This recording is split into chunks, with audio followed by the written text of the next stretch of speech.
اجرا کرنا سیکھیں۔ اس لفظ کا بی با کے نیچے زیر کی حرکت ہے، زیر کو جلدی پڑھیں، تھوڑا بھی نہ کھینچیں، معروف پڑھیں، مجہول آواز سے بچیں، جیسے بی۔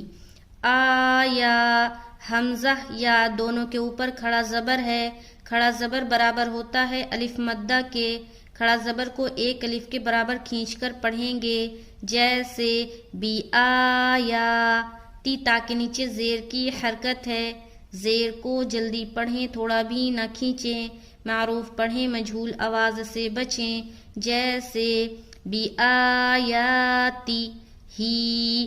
ہا کے نیچے کھڑی زیر ہے، کھڑی زیر برابر ہوتی ہے یا مدہ کے، کھڑی زیر کو ایک الف کے برابر کھینچ کر پڑھیں گے، جیسے بی آیاتی ہی۔ جب بھی دو حرف کے اوپر ایک ہی قسم کی حرکت ساتھ ساتھ آئے تو دونوں کا